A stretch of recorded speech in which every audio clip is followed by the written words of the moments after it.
So, what if you're born with the gift of having prophetic dreams, being able to see people's future, being able to tell when they're going to die, and you're actually like literally spot on with your predictions, like so spot on that you've gathered hundreds of followers in the town that you live in? Does it sound suspicious? It is suspicious. Let me tell you, this is a good one that we're doing today. If you're new here, my name is Brandy, and what I do is I find these dark history stories about witches, fortune tellers, vampires, werewolves, whatever, and I tell you this story. And while I do that, I put some makeup on my face. So if that sounds awesome to you, please hit that subscribe button. But today we're going to be talking about TILLIE KLIMEK. She was from Poland, but she actually moved to America when she was about an infant. And they moved to the Chicago area where it was called like Polish, where all the Polish people would live. That's where they would stay. Her name was actually Otilia Jubrick, and that was her actual that name that she was born with. Okay, and we know she was born in 1876, but we're not really sure the date. But before we get that deep into this, just think about being a fortune teller and being able to predict people's deaths and what can occur from that. Okay, so let's just go ahead and get this party started. So we got old Tillie. We're gonna call her Tillie because her other name is very hard for me to pronounce. Surprise, surprise. And like I say, she moved to America when she was an infant to the Polish area of Chicago. And her parents were very, very, very strict, but they were good parents and things like that. But she gets old enough and she decides that she wants to get married. And so she marries a guy named Joseph Matitskiewicz. If I said that right, I don't even know, but it is what it is. She marries him in 1895. Now, this marriage lasts actually for quite a while. She has kids with him, and everything seemed kind of all dandy and everything, but we don't really know what's going on inside of people's houses and things of that matter. And so they were together for about 13 years, and then he gets sick, of course, and he passes away, and on the death certificate they write that it was from heart complications.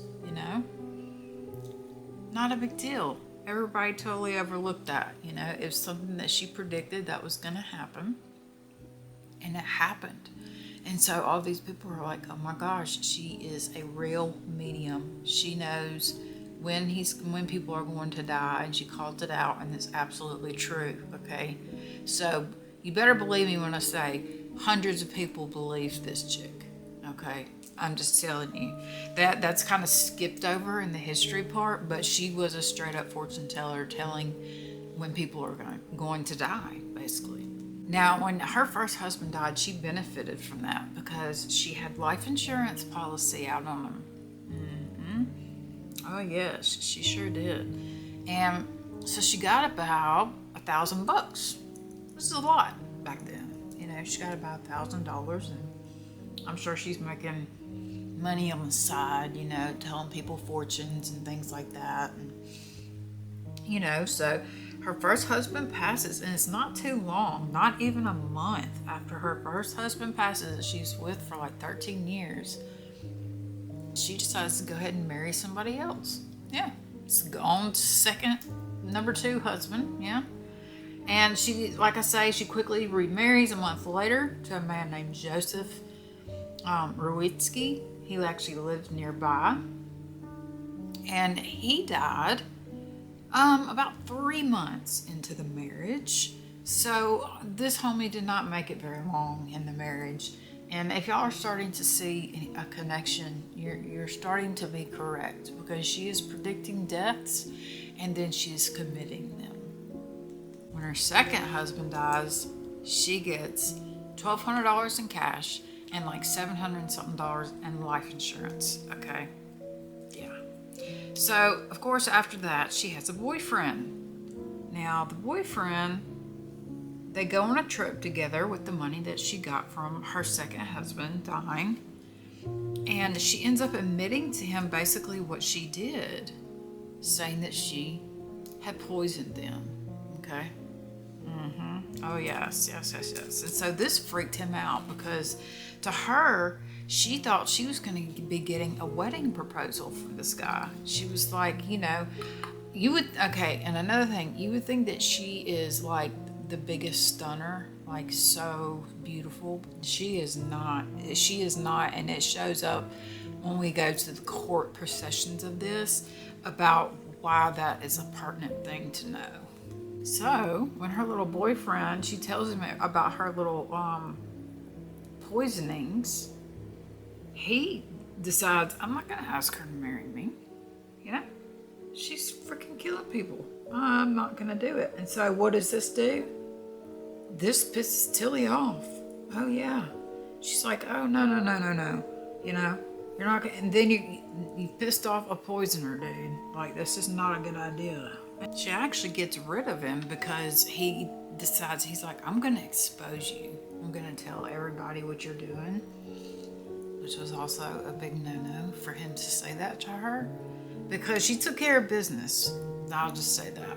And then she moves on to her third husband. Yes, she does. And his name is Frank Kupcich. I can't say that right. But they got married in 1919. Now, they live in this cute little apartment.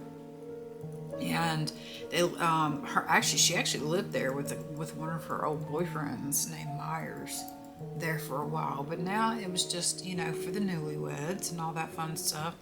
And they were there for about 2 years when she started to do her fortune telling by telling the neighbors that Frank was going to die soon.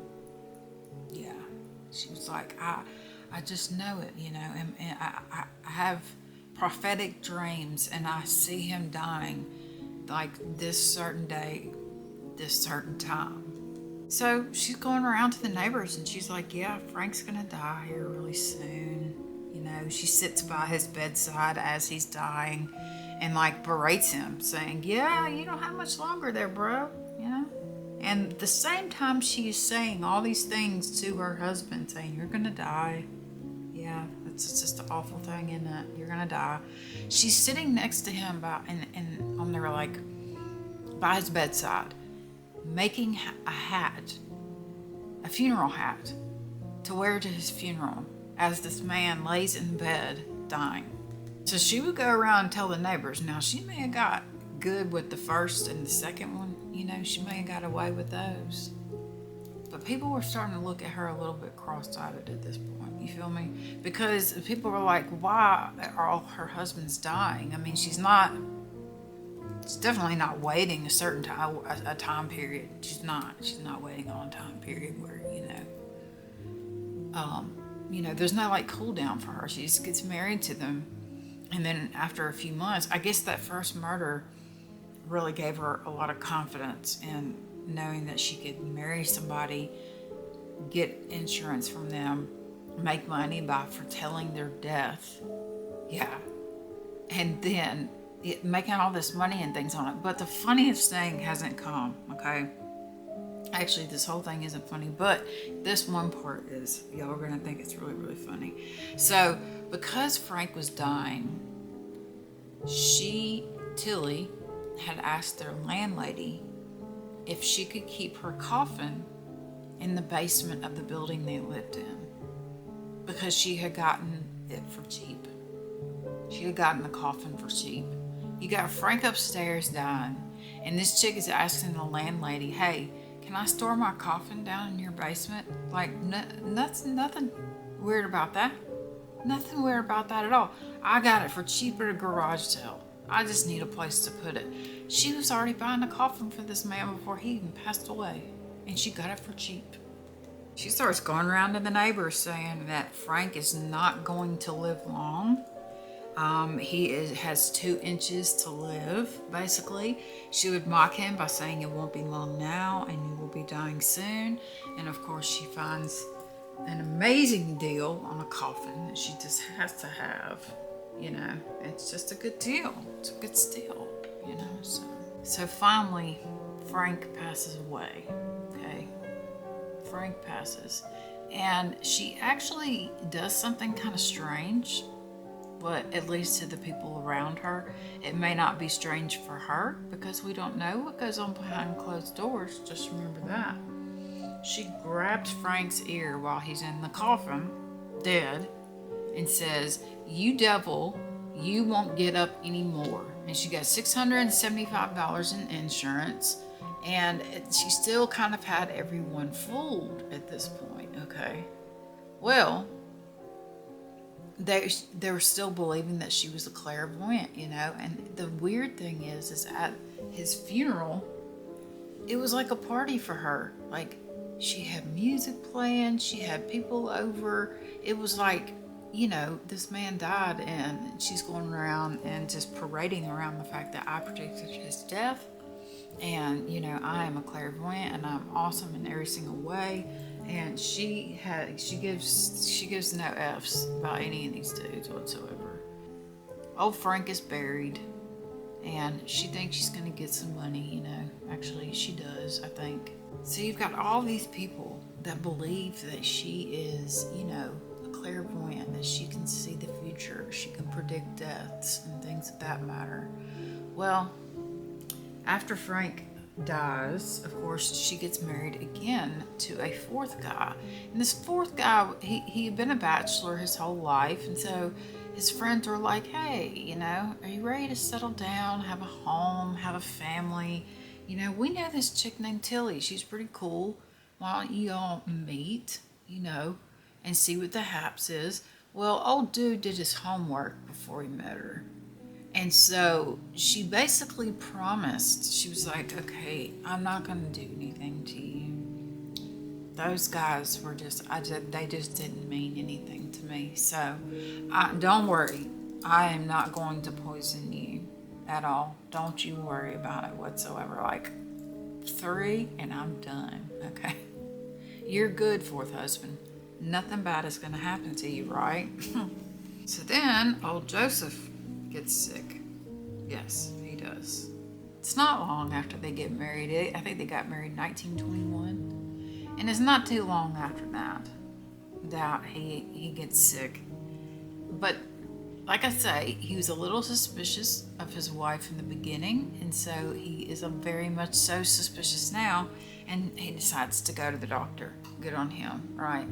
He goes to the doctor, and they run some tests, and they find arsenic in his blood. Like, I mean, he is just, because like I told you guys in another video we did when we talked about arsenic, a man had come up with the test, a way to test to see if somebody had been poisoned with arsenic, and I'll tag it up there below or up there above or whatever. So once they find arsenic in the fourth husband, they go on ahead and they arrest her. You know, they're like, I mean, the man is saying, "Yeah, she's the one that's giving it to me, blah blah blah," you know. And so they go on ahead and arrest her. Well, the cops get a letter, and this letter is like, "Hey, it's like an anonymous letter, okay? They're like, "Hey, you need to go check out some other spots because she's killed more than just one person." At this point, they think it's just an attempted murder on Joseph, because evidently that's where he's getting the arsenic from. That's how the arsenic got in his body. She was the one that was putting it in there. She had planned all of their deaths and predicted their futures.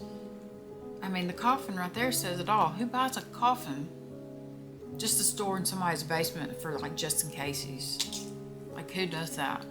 I mean, it's like an antique coffin that's like, you know, super awesome, gothically cool, you know. I mean, I get that, but come on. This woman bought a pine box for $30. You know what I mean? She said something actually kind of messed up to the arresting officer. She said, quote unquote, "The next one I want to cook a dinner for is you. You made all my trouble." That's a true narcissist right there, to blame somebody else for your misgivings, for your, you know, your failings or whatnot, or whatever it is that you do. How you gonna blame the world for what you did? You know what I mean? Yeah, That's a narcissist though for you. So the investigation ensues, okay? They start looking into things, and like I say, they get this letter that says, y'all need to look at these other folks that have passed around her. And so what they did is they exhumed Frank's body, okay? They exhumed his body and they tested it, and they found enough arsenic inside of him to kill 12 people. Yeah, he was riddled with arsenic inside of his body, and they tested the soil on the outside of his body to make sure it wasn't in the soil that was getting into his body, but the soil tested clean. There was no arsenic in the soil. It was just in his body, and it was enough to kill 12 people. Not only was Tillie arrested, Tillie's got a cousin. Oh yes, Tillie has a cousin, and her name is Nellie. Tillie and Nellie, okay? And now, Nellie was kind of her confidant, okay? And this is what I thought in the beginning, anyway. I thought that she was just trying to help, be a good cousin type deal. But Tillie goes to her cousin, Nellie, and asked her, she's like, I really don't like my husband, Frank. Like, maybe he's treating her badly. We don't get very many details about their relationship. But she goes to her and she's like, I just don't like my husband, Frank. And so Nellie says, why don't you just get a divorce? First thing that comes to your head. That's smart. She's like, no. I will get rid of him some other way. And so then Nellie gave her a large portion of this powder, arsenic, saying it's rough on rats. Maybe, you should try this. So she's saying, Tillie is saying that she got the arsenic from Nellie. Now, at first I thought this was BS. I thought this was just crap. But y'all, this chick is way more involved than you think she is. So we got Tillie arrested, and Nellie is also arrested, okay? Because Tillie's like, yeah, that's where I got the arsenic from. I got it from my cousin. And so she implicates her cousin in this. Now they find out, when they arrest these two, they found out several people had been gone missing, and they did not know where these people were, all right? And so they started investigating, and they found out that several family members and two of their neighbors that were women had died. So we got several family members, and you're not going to believe it, but don't worry, we're going to get there. What she ends up, and the cousin, two of Tillie's neighbors became ill when she gave them some candy. So evidently she laced the candy. Some dog really annoyed her, and it came and ate at her house, and then later on went off and died. So she evidently poisoned this dog that she didn't like. At this point in her life, she's just kind of throwing poison all over everything. She's just like, poison, poison, poison. I don't like you. You made me mad in some certain type of way, and now I'm going to put arsenic in your food. Like, that's a hard jump, but that's where we're at. During the investigation, they ended up finding out that there were 20 people that had been hurt in some way, shape, or form from these two, and 14 of them had died. Yeah. So they were true serial killers, for real. Serial killers that were under the cover of fortune tellers. Yes. And so the press, because now we're at the point where the press is here, and they dub her the high priestess of the Bluebird clique. Now, supposedly the Bluebirds are these people that, these husbands that would kill their wives. And so they're saying she's the high priestess of the Bluebirds, since she's a woman that's killing all of her husbands, basically. So they've got her in the newspaper as this, terrible, terrible woman. But you don't hear much about Nellie, though, even though she is legit great. And they weren't the only two that they were looking at as possible accomplices. They were looking at every wife in the neighborhood. Yes, they were. And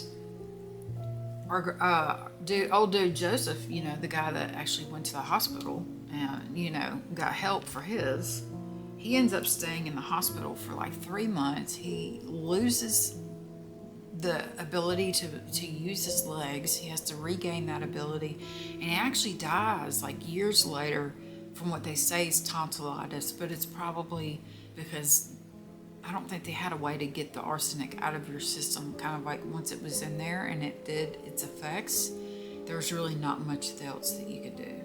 So March of 1923 comes around, and Tillie is found guilty of the murder of Frank, her third husband, okay? And the reporters noted, this is something that I said earlier, most of these people, for some reason back then, thought that women that murdered their husbands like this were supposed to be really glamorous and beautiful. And they gave quite a few references, and I'm definitely going to look those up.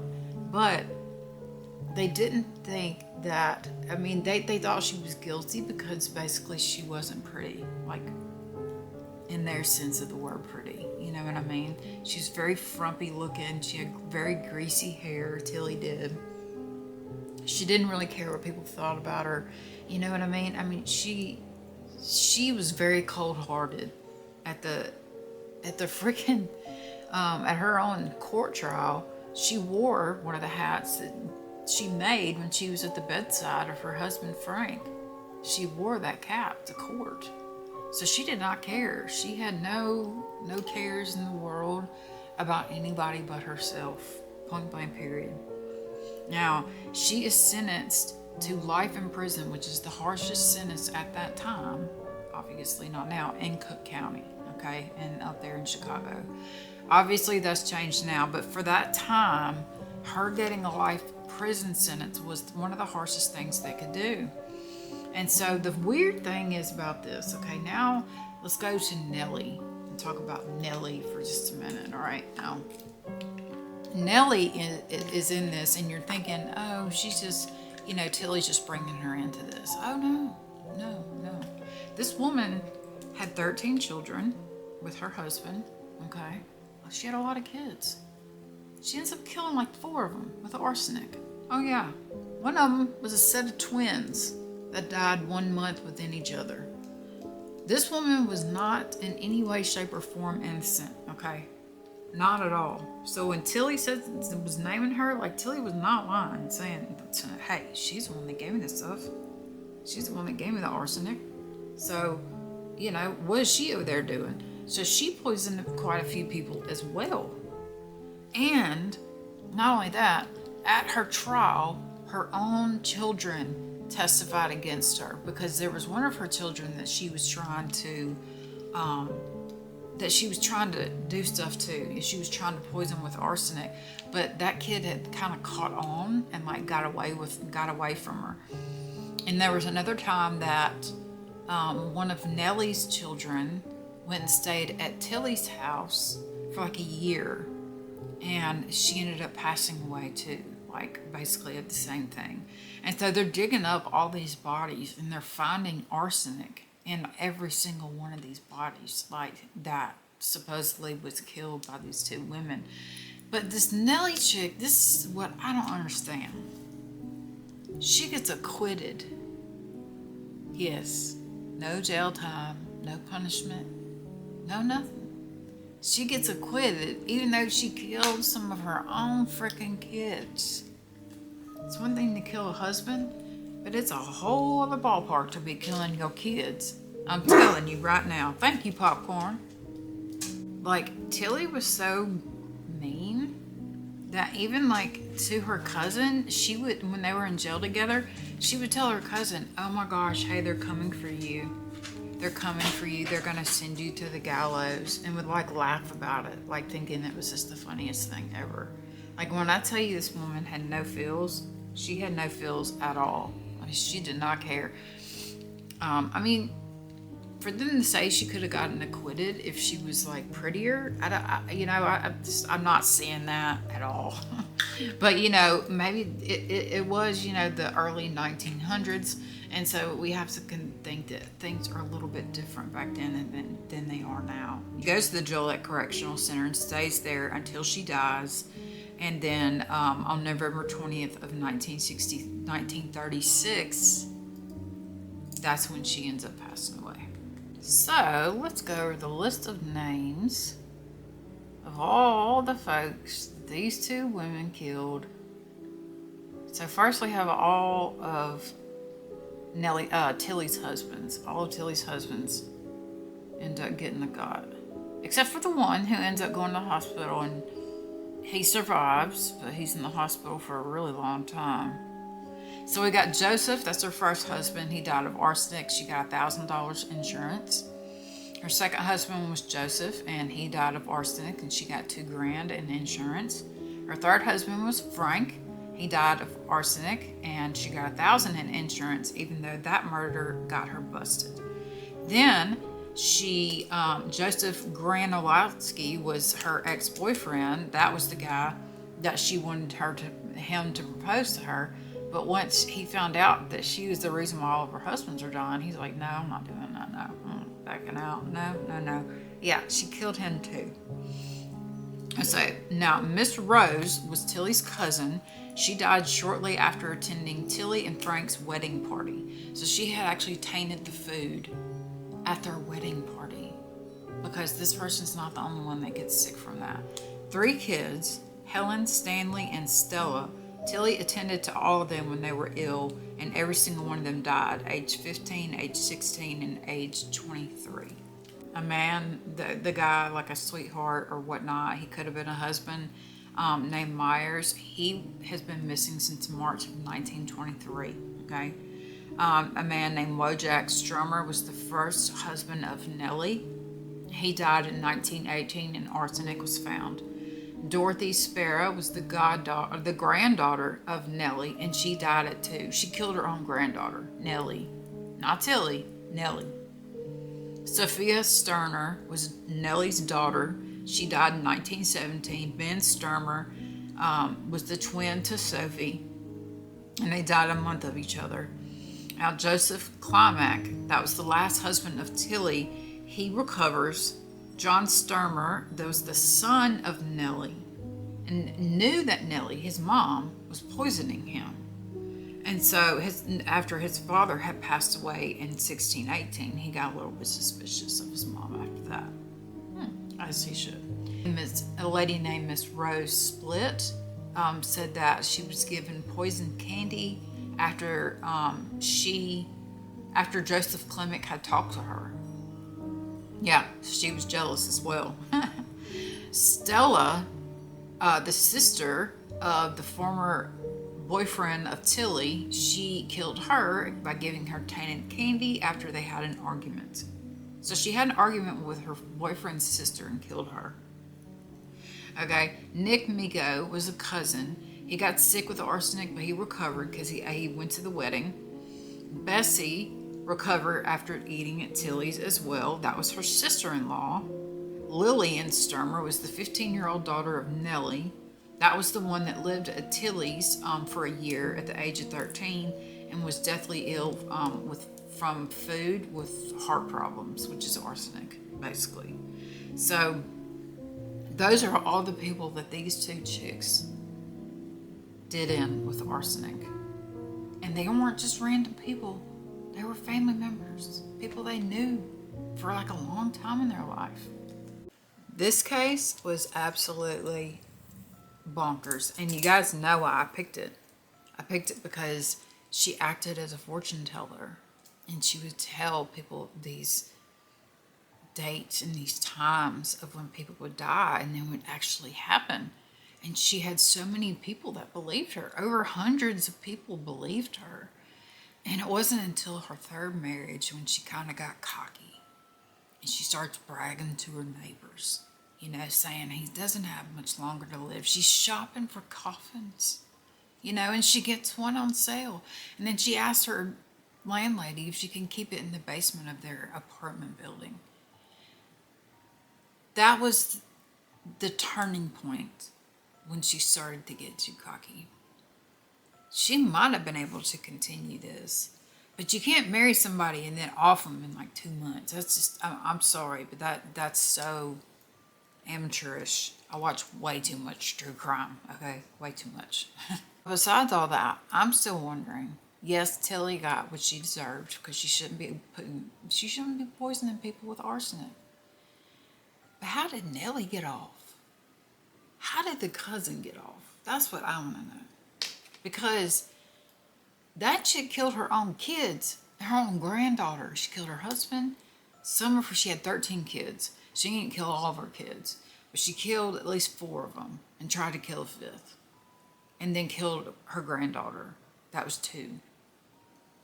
I don't know, between the 2, which one is worse, you know?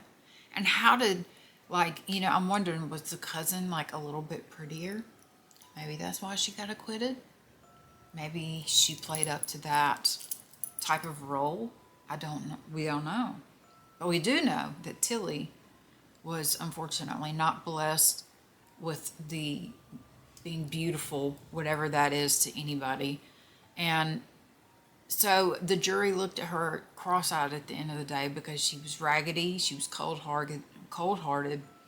She didn't care. She would talk out in the middle of the courtroom saying, I didn't rob anybody.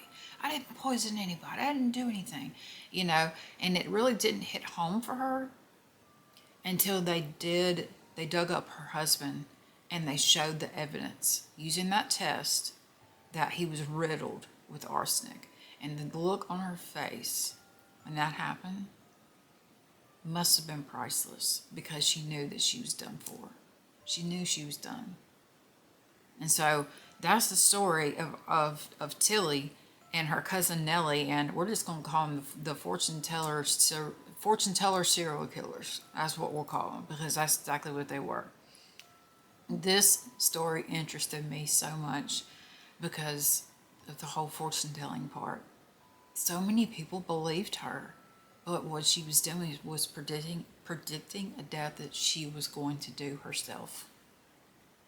So it's bonkers, right? It's a good story. Good story. Anyway, I hope you guys enjoyed it as much as I did because I had a lot of fun researching it. If you want to know what I used on my face, by the way, I always drop it below in the description box. But anyways, I hope you guys have a lovely day. And if nobody's told you today, I love you. So much love.